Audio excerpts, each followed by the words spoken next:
হতে কতক্ষণ? আম্মাকে বলে দিছে আপনার কথা। তারপর? তারপর মাইর খেয়ে এই কদিন যাবত আমি ঘরে বন্দি। একটু মেজাজেই জবাব দেয় কান্তা। বিপু চুপ করে থাকে। যা নিয়েই ভাবতে যায় এলোমেলো লাগে শুধু। কিনারা পাচ্ছে না যে ঠিক কি যে সে করবে। হুট করে হাতটা ধরে ফেলতে পারে না চতুর্দিকে ঘিরে থাকা সমস্যার কারণে। একটা পথ তো অন্তত খোলা থাকতো। ভাইয়ের সাথে একটু কথা বলে ক্লিয়ার হতে চাইছিল ব্যাপারটা। একে তো বড় ভাই, সেভাবে সবটা বলা যায় না খুলে। দ্বিতীয় এই আলাপ করতে যাবে দেখলেই কেমন খাপছাড়া জবাব দিয়ে বসে ভাই। এখন এত প্যারা নেওয়ার কি আছে? বয়স খুব হয়ে যায়নি, সময় খুব বাকি। কান্তা পড়তে থাকুক, বাড়িঘর ঠিকঠাক হোক। এক বউ এসেই তো ঘর পায়নি এখনো। বিপু ভাবনা নিয়ে চুপ থাকলেও কান্তা আরো বলে, শুধু আম্মাই না, আব্বাও টের পায় কিছু কিছু। আপনি বাড়ির সামনে গেছেন? কান্তার চোখে একবার তাকিয়ে মিনমিনে গলায় বলে, গিয়েছিলাম, তোর আব্বার সাথে ভুলে ভালে দেখা হয়েছিল। ভুলে ভালে দেখা? দিলেন তো আমার বাইরে বের হওয়া বন্ধ করে। আজকে পরীক্ষা দিতেও বের হতে দিচ্ছিল না আম্মা, অবাধ্য হয়ে এসেছি। এই যে এখানে সাথে সাথে ঘুরতেছেন, বাজারে যদি আব্বা থাকে কেমন হইব? থাকলে থাকুক, দেখলেই তো ভালা। রাগারাগি যা করার করে তাড়াতাড়ি মেনে নিব। স্বপ্ন? দুঃস্বপ্ন? স্বপ্ন? তুই কেন আসলি প্রেম করতে? আপনি কেন ডাকছেন আমারে? আমি ডাকলেই তোর আশা লাগবে? তো চলে যান। তুই না কাঁদলে ঠিকই যাইতাম। বই গেছে আপনার জন্য কাঁদতে। তো কার জন্য মাইর খাইলি? জবাব দেয় না কান্তা। ব্যথিত নয়নে একবার ওই মুখে দেখে, আবার সামনে তাকিয়ে হাঁটতে থাকে। বিপু ঠোঁট প্রাঙ্গণে মৃদু হাসির ঠাঁই দেয়। বাজার ছুঁয়ে নিয়েছে, তবুও বিপু সরে না পাশ থেকে, সাথেই চলছে। কান্তা বিব্রত হয়ে বলে, দূরে যান, এলাকার মানুষজন দেখলেই সমস্যা বাঁধবো। দেখলে দেখুক। দেখুক মানে কি? এত বেশি না বললেই কি তোর হয় না? চুপ হয়ে যায় কান্তা। হাঁটতে থাকে নিজের মতো করে। আগের তুলনায় পায়ের গতিও বেড়ে এসেছে। বিপু সেই গতিতে তাল মেলায়, প্রস্তাব করে, আয় বালুর মাঠে যাই। না।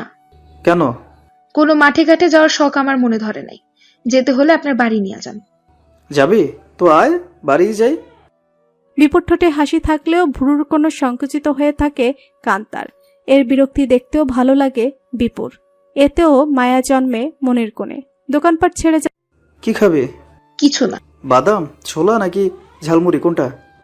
কইলাম না, এই ছোলা মুড়ি না সাথে সারতে হলে আপনার ঘরের ভাত খাওয়ার অধিকার চাই দেন। সকালে ভাত খাইছস? নিরুত্তর কান্তা হাঁটে শুধু। বিপুর বুঝতে বাকি থাকে না, এই যে বিনা অধিকারে পিছু ঘুরছে, তাও ভালো লাগে না। পাকাপোক্ত একটা অধিকার তার চাই। সময় সুযোগ যেন হাতছানি দিতে চায় না। কান্তে বাড়ি পর্যন্ত আসতেই বিপু হাত ধরে ফেলে। কান্তা নিজেও একটু চমকে যায় তার আকস্মিক হাত ধরে নেওয়ার প্রেক্ষিতে। বিপু টানে তাকে সামনের দিকে। এদিকে যাস কেন? আমার বাড়ি না যাবে?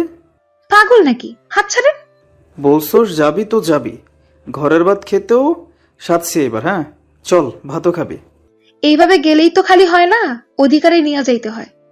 অধিকার আপনা আপনি আসবে না, জোরপূর্বক চাইতে হবে। আয়, আজই চাই। আপনি গিয়ে চান। তোর জন্য চাইবো, তুই যাবি। আরে ছাড়েন, সবসময় মজা ভালো না। মজার হাসি স্পষ্ট হয় বিপুর মুখে। হাতের বাঁধনও নরম হয়ে আসে। নরম গলায় বলে, আয়, ভাবির সাথে দেখা করে আসিস। হাত ছাড়িয়ে নিয়ে সন্তুষ্ট মনে বাড়িতে প্রবেশ করে কান্তা। বিপু চলে যায় সামনে, নিজ বাড়ির দিকে। ভাবছে খালিদ ভাইকে নিয়ে। চায়ের দোকানে বসে থাকতে দেখে এলো। তাকেও দেখেছে নিশ্চয়ই, আবার কিছু বলবে কিনা তাই ভাবছে। বাড়ি এসে দেখতে পায় খালিদের বউ সালমাকে। পারভিন বারান্দায় বসে পাঞ্জাবি ছুটে যাওয়া বোতাম সেলাই করছে। পাশে বসে আছে সালমা, মামি শাশুড়ির সাথে একটু গল্প করছে। মিনিট খানেক হয় মাত্র সেজে এসেছে। বসে এক গ্লাস পানি চেয়েছিল পরীর কাছে। পরি তাই এগিয়ে দিতে দিতে বিপুকে দেখে বলে, ভাইজান আইছেন? একেবারে ঠিক সময়ে হাজির হইছেন। কেন? আম্মাই সেলাই করতে বইছে, তাড়াতাড়ি দেন। ছিঁড়া খোড়া ততদিনে কি জমাইছেন?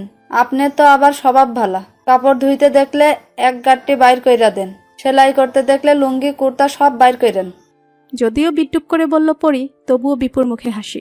ঘরে প্রবেশ করতে করতে বলল, মনের কথা বলছস রে পুরি। আমার শার্টেরও 2টা বোতাম নাই কয়দিন যাবত, এক্ষুনি দিচ্ছি। ঘরে চলে যায় বিপু। তাও চাঁদ দিকে তাকিয়ে ভেঙচি কাটে পরি। বারান্দায় হাজির হতে দেখে শ্রাবণকে। তার উদ্দেশ্যে বলে, বড় ভাইজান কিন্তু একদম ভালা এই দিক থেকে। পোশাক আশাক ফাটে কম, সেলাই ঝামেলা আম্মার দিকে দেয় না তেমন। আর এই যে একখান মানুষ, এর ঘরে বউ আইলে চোখের সামনেই দেখবেন কত যে জ্বলে। আর আপনি কিন্তু খুব আয়েসেই থাকবেন বড় ভাইজানের কাছে, এই পরি গ্যারান্টি দেয়া কথা কয়। মুচকি হেসে শ্রাবণ বলে, এত গ্যারান্টি দিতে নেই, আল্লাহ নারাজ হবেন। আমরা তো আল্লাহর সামান্য সৃষ্টি মাত্র, এত বড়াই করলে চলে? তা ঠিক অবশ্য। সালমা খালি গ্লাসটা এগিয়ে দেয় পরীর দিকে। ধন্যবাদ তোরে, গলা শুকাই গেছিল একদম। থাক, ধন্যবাদ দেওয়া লাগতো না, দিলে কয়টা জামা দিয়েন। আপনি তো আবার জামাইডার মতোই কিপটা মানুষ, তাইতে আমারই শরম করে। সালমা মুখবায়াবে বিরক্তিভাব ফুটিয়ে পারভিনকে বলে, দেখেন তো মামি কি কয় সেরি, আমি কি কোনো সিজনে আপনাকে তেঁতুল না দিয়ে যাই? হারামিরা খাইয়া খাইয়াও স্বীকার করে না। দেন তো, নামে মাত্র। প্রত্যুত্তর করে ঠোঁট ভেঙাই পরি। পারভিন দাঁতে সুতো কেটে বলে, এই যা তো, গোসল সার গিয়া।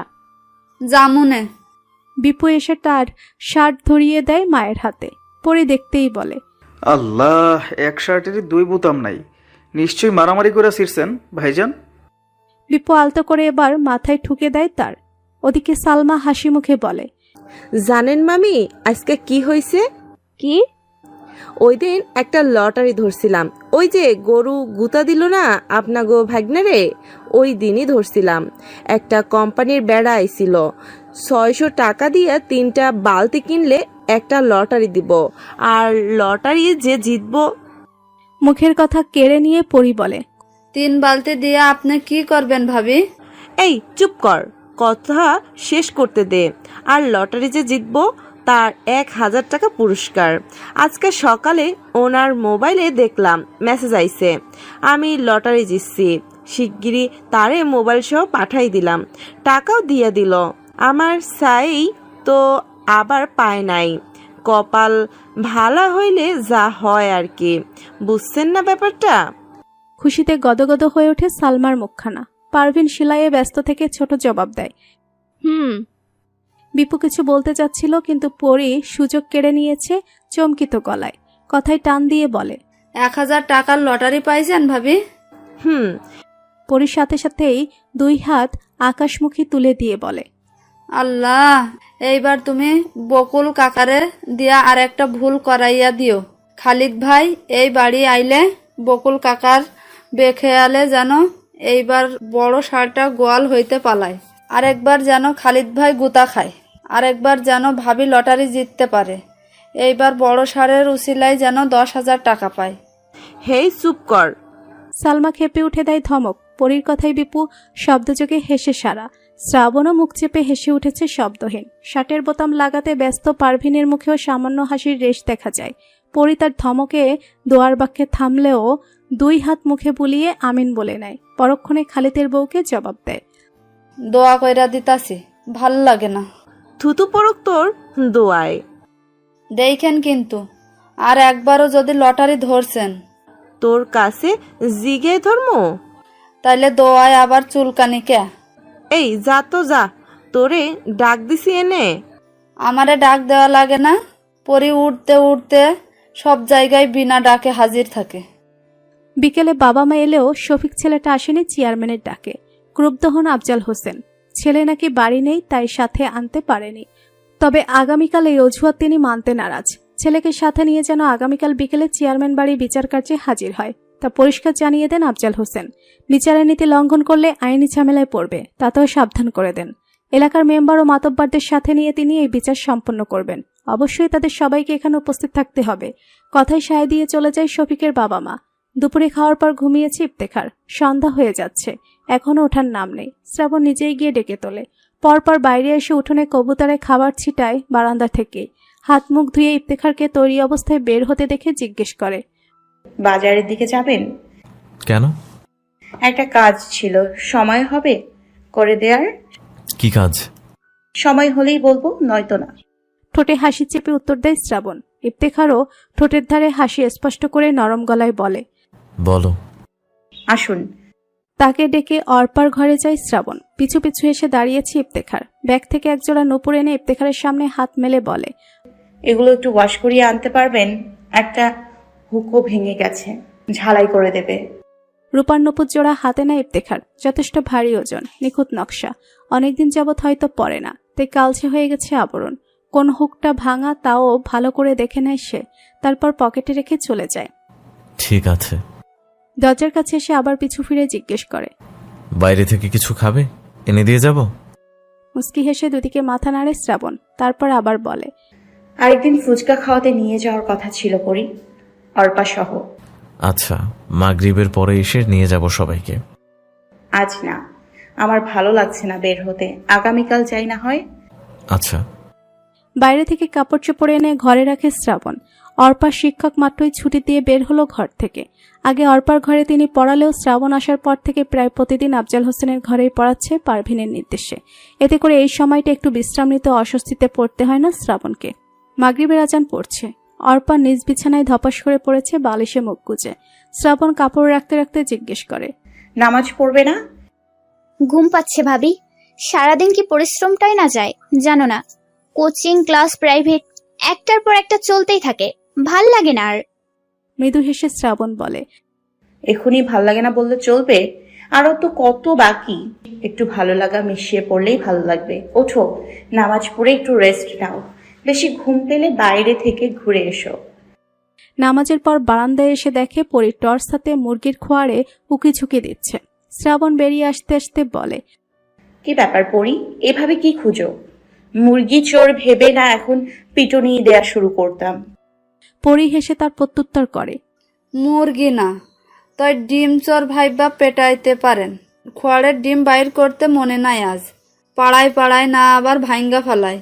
মনে হইতেই দৌড়ায় আইলাম। পেয়েছো? হ্যাঁ, 2টা। ডিম হাতে নিয়ে খোয়ারের দরজা আটকে দিয়েছে পরি। উঠে দাঁড়িয়ে বলে, বিপু ভাইজান একবার কড়া দৌড়ানি খাইছিল বড় ভাইজানের হাতে। কোন কারবার, নিজের খোয়াড়ে দলবল লইয়া নিজেই চুরি করতে আইছে। অন্যের খোয়াড়ে গেলে তো কইতাম চোরের চুরি করতে মন চাইছে। নিজের ঘরে কেউ চুরি করে? শ্রাবণ হেসে বলে, ভালোই তো করেছে, অন্যায় থেকে রেহাই নিয়ে চোর সেজেছে। তা নিতে পেরেছিলে?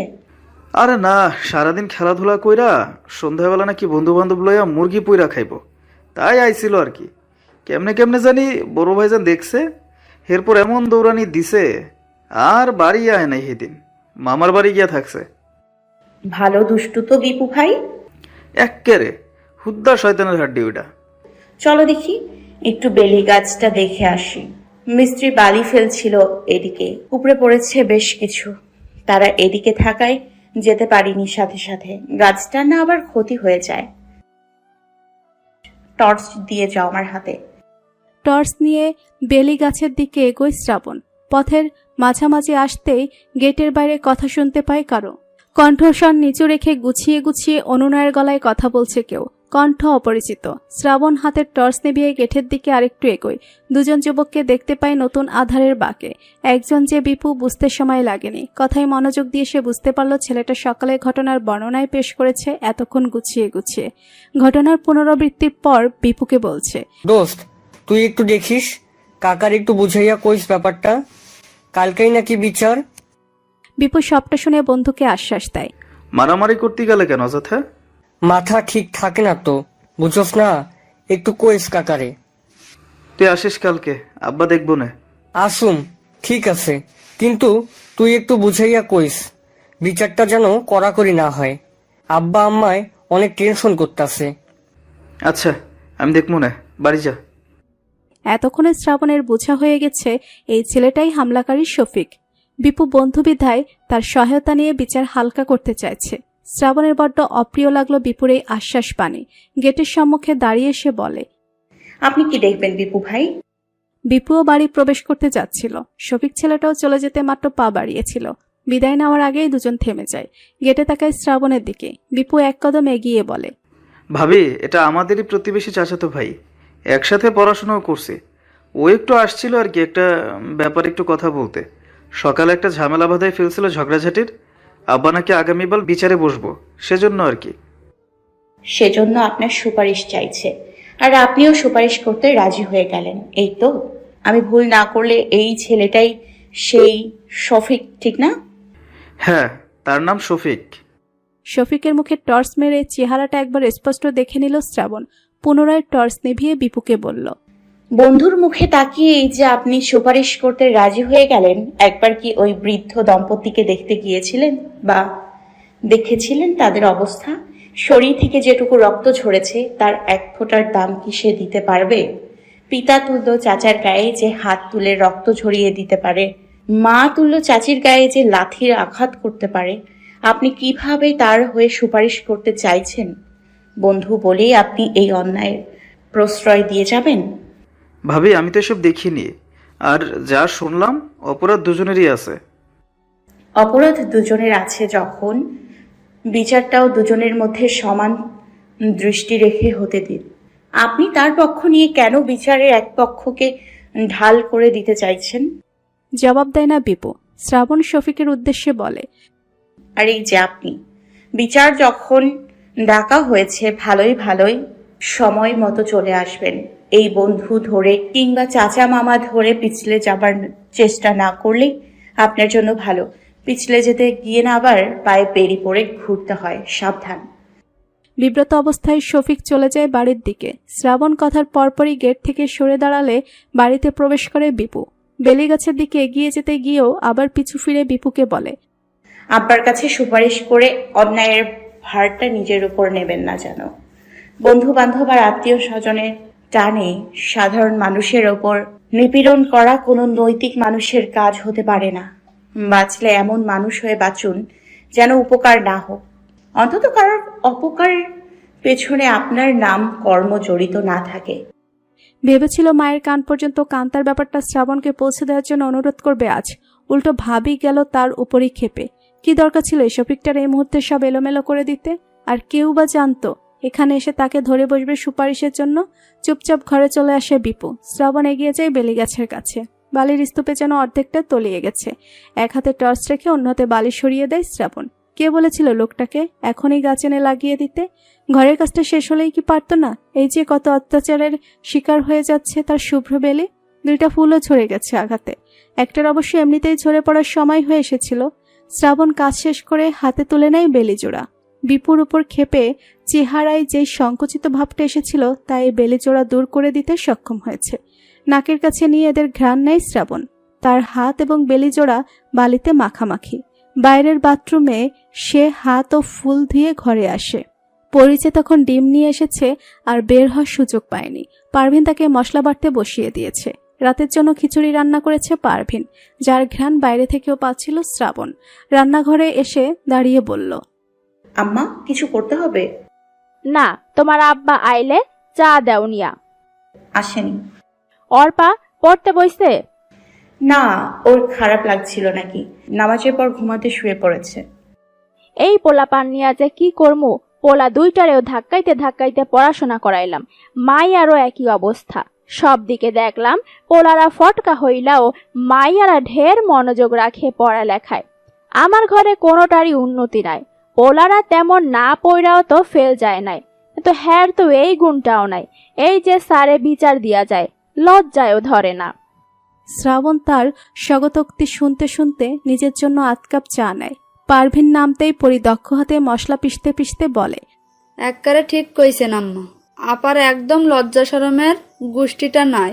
হ্যাঁ, আগেও যে একবার ফেল করলো, হেই শরমে বাতাসটা পর্যন্ত গায়ে লাগে না হের। এইবার দেখবেন ম্যাট্রিক ফেল মাইরা বইছে। এই চুপ কর তুই, খালি যত আছে অশুভ কথাবার্তা নিয়া, একটা ভালো কথা মুখে শুনি না। খালি চুপই করতে কইবেন। আল্লাহ যে কেল্লায় আমারে জবান দিছিল হেডাই বুঝলাম না জীবনে। যার সামনেই কথা কয় খালি কয় চুপ কর। চায়ে চুমুক দিয়ে শ্রাবণ মুস্কি হাসে। তার কথার প্রেক্ষিতে বলে, আল্লাহ জবান দিয়েছে ভালো ও যৌতিক কথা বলার জন্য। অতিরিক্ত কথা বলাটা বর্জন করতে পারলেই দেখবে কেউ আর বলবে না চুপ থাকতে। তুমি প্রয়োজনের চেয়ে বেশি বলে ফেলো সব সময়। শুনেন ভাবিজান, খালি এই কথার জন্য হইলেও এই পরিরে মনে রাখবেন, এই কইয়া রাখলাম। তা যথার্থ বলেছ। বেশি কথার অপর নামই আমাদের পরি। সকাল থেকেই খালিদ মেম্বার ও মাতব্বরদের বাড়ি বাড়ি ঘুরে বিকেলের বিচার কার্যে উপস্থিত থাকার দাওয়াত পর্ব শেষে একটু মজিদার সাথেও কথা বলে এসেছে সেই পথ ধরে আসতে। আফজাল হোসেন দুপুরের খাবার খেয়ে বারান্দায় হাতলযুক্ত চেয়ারে বসেছেন দাঁত খেলাতে। খালিদ এসে মোড়া টেনে মামার পাশে বসে দাওয়াতে উপস্থিত হওয়ার তালিকা, উপস্থিতে না হতে পারা সদস্যদের তালিকা ব্যক্ত করলো মৌখিকভাবে।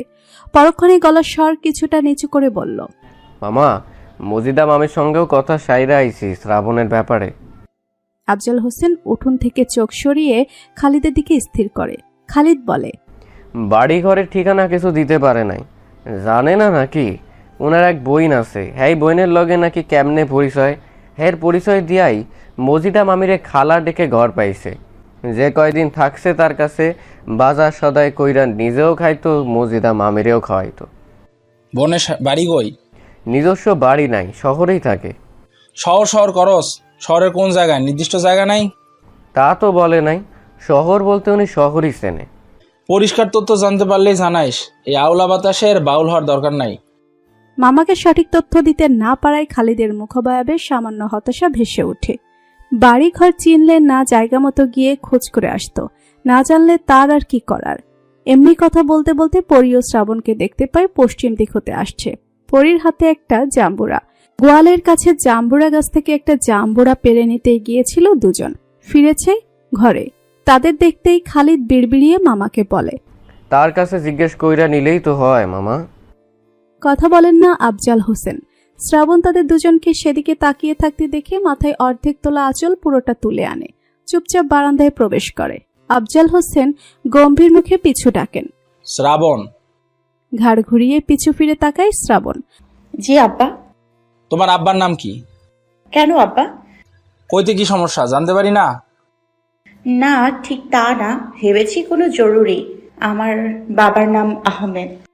পাশ থেকে হুট করেই পরি বলে, আহমেদ? এটা কোনো নাম হইল ভাবি? কেন? আগে পরে কিছু তো থাকবো, হুদা আহমেদ কিরম হইল? রাখলে হয়তো থাকতেই পারে, নয়তো বা না। মুস্কি হাসিতে উত্তর করে ঘরে চলে যায় শ্রাবণ। দরজাটা হালকা চাপিয়ে দেয়। পরি জাম্বুরা হাতে রান্নাঘরের দিকে চলে গেছে। কোন রকম উদ্দেশ্যহীন কড়াকড়ি জিজ্ঞাসায়ও এগিয়ে যেতে পারেন না আফজাল হোসেন।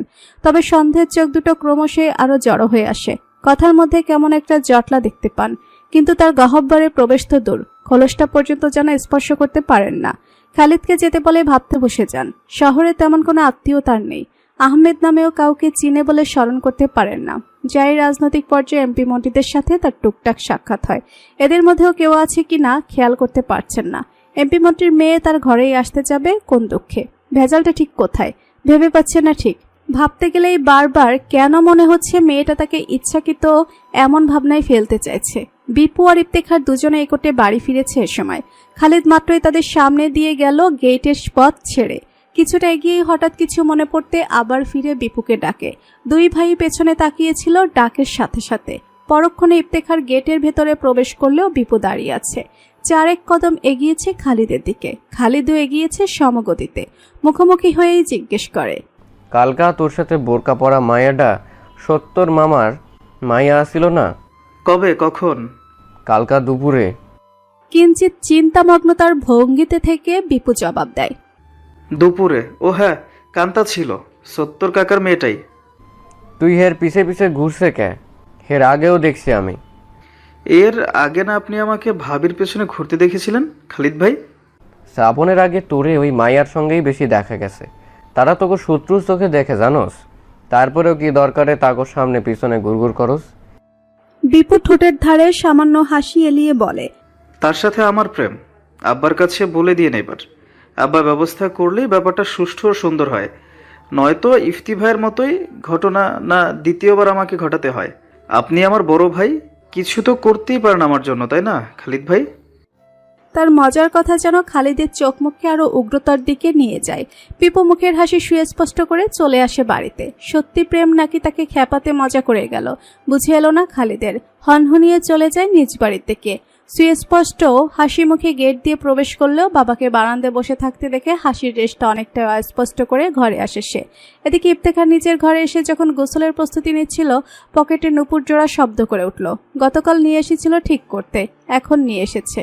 ভাবলো আগে শ্রাবণকে দিয়ে আসা যাক। অর্পার ঘরে দরজা চাপানো দেখে দ্বিধাহীনভাবে ঢুকে যেতে পারে না, বাইরে থেকে ডাকে দেয়। শ্রাবণ ঘরে থেকে সাড়া দেয়, আমি এই ঘরে। দরজার এক কপাট ঠেলে ভেতরে আসে ইফতেখার। ঘুমানোর উদ্দেশ্যে শুয়েছিল শ্রাবণ। ইফতেখার ডাকতে উঠে গেছে। পুনরায় দরজা চাপিয়ে ইফতেখার এগিয়ে এসে বলে, এখন শুয়ে আছো কেন? অসুস্থ? নামতে চেয়েও নামেনি শ্রাবণ। পা ঝুলিয়ে বসে থাকে বিছানায়। না, এমনি ঘুমাতাম। খেয়েছো? নাস্তা দেরিতে করলাম যে ক্ষুধা নেই। ঘুম থেকে উঠে খাবো। আপনাকে খাবার দিব? গোসল করেছেন? না, করতে যাব। মুঠোয় থাকা নূপুর এগিয়ে দেয় শ্রাবণের দিকে। শ্রাবণ তা নেয়ার জন্য হাতে গিয়ে বলে, কাজ হয়ে গেছে? জবাব দেয়নি ইফতেখার। নূপুর জোড়াও নিতে দেয়নি শ্রাবণকে। পুনরায় নিজের মুঠোবন্দি করে নিয়ে ঠোঁটের কোণে হাসি স্পষ্ট করে তুলেছে। শ্রাবণ ভুরু সামান্য কুঁচকে নেয় তার প্রতিক্রিয়ায়। মুখে বিদ্যমান রাখে শ্রীয়মান বিস্ময়ের হাসি। ইফতেখার নীরবেই তার প্রতিক্রিয়ার জানান দেয় পায়ের কাছে বসে। বুঝতে পারে অপেক্ষা রাখে না শ্রাবণ। পা জোড়া পিছিয়ে নিতে চেয়ে বলে, করছেন কি? আমার কাছে দিন, আমি পরে নিব। বসো চুপচাপ। আমি কষ্ট করে ঠিক করে আনলাম না, তার প্রতিদান রূপে কিছু নিতে দাও। ঠোঁটের বাঁকে লাজুক হাসি এঁটে রেখে বসে থাকে শ্রাবণ। হাঁটু ভেঙে বসে হাঁটুতে এক পা তুলে নেয় ইফতেখার। তাতেই অস্বস্তি বড্ড রকমের বেড়ে আসে তার। সরিয়ে নিতে চেয়েও পারে না। নিশ্চুপ অস্বস্তি যাপন করে। এক পায়ে নূপুর পরিয়ে অন্য পা তুলে নেয় ইফতেখার। কোমল পায়ের মসৃণতা ও নূপুরের সৌন্দর্য তার দৃষ্টি আকর্ষণ করে নেয় নিমেষে। ফুটফুটে গায়ের রঙও দৃষ্টি আকর্ষণের অন্যতম কারণ। প্রিয় পাত্রীর মোহে যেন নতুনভাবে পড়ে যায় সে। নূপুরখানা জড়িয়ে দিয়েই পাটা আরো উপরে তুলে এনে চুম্বন করে তাতে। শ্রাবণ অপ্রত্যাশিতভাবে কেঁপে ওঠে মুহূর্তে। জোরপূর্বক পা টেনে নিয়ে হুট করেই দাঁড়িয়ে যায়। মুখের লজ্জা কিংবা হাসিভাব একদম উধাও। যেন অপ্রত্যাশিত একরকম বিরক্তি এসে গেছে মুখাবয়বে। কিঞ্চিত আশ্চর্য হয় ইফতেখার। উঠে দাঁড়াতে দাঁড়াতে দ্বিধাগ্রস্ত গলায় বলে, নিজ প্রতিক্রিয়ার উপর নিজেই যেন একটু বিব্রত হয়ে ওঠে শ্রাবণ। মন ও মুখাবয়বের অস্থিরতা কাটানোর চেষ্টা করে পুনরায় লাজুক ভাবটা ধারণ করতে চায়। ইতস্তত গলায় বলে, এসব কি করছেন? ইফতেখার স্বস্তিকর পলক ফেলে মুচকি হেসে মাথা টেনে নেয় নিচের দিকে।